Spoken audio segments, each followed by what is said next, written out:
So maybe you've seen my other video where I reverse bleed the back brake. I did get that to work. So here's a quick video on the front. I won't make this one quite as long because I went through a lot of the instructions in the other video. So I cover my tank with plastic because I'm going to be filling the fluid from up here, and brake fluid is caustic, so it will eat paint. It will eat clear coat, so you want to be careful. So kind of following with the other steps, I have taken this hose again that I have. I put my wrench on first because I need to crack this bleeder valve, and this way it'll stay on there, and then I put the hose on and zip tied it on there. I will connect a syringe to this side, and I'll fill this with fluid. I will then use a different syringe to suck out the fluid from there and put it in this jar that I've got. That's my throwaway. And I will start forcing fluid through the tube. Of course, you have to crack the bleeder valve, and then back up into the master cylinder, and then just siphon off the fluid as it comes off. And of course, I have this colored fluid is blue, so I'll know when I have blue fluid up there when it's cleared out.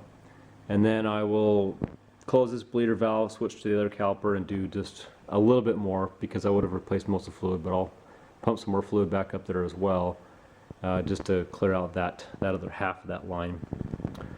And that'll be it. I'll bleed the brakes, and I am not tearing the calipers apart or anything, so I shouldn't have any issues with air bubbles in the system doing it this way. I'm only going to crack the bleeder valve just enough to get the fluid through, but not enough to let air in. You got to be careful to not let air in, otherwise you're going to have to bleed the system again. So anyways, that's pretty much it. That's what I'm going to do. Okay, I've got everything ready to go. I've pre-filled my line. I've got fluid ready to pressurize into the system.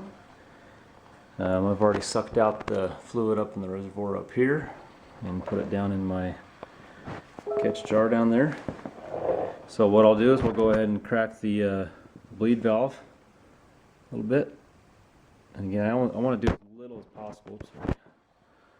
I don't want air coming back in there, so we'll see if I can get,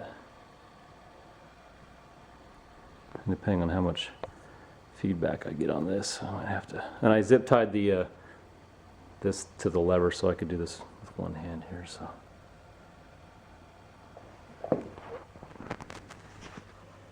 need to open that up a little farther. Oh, I'm leaking.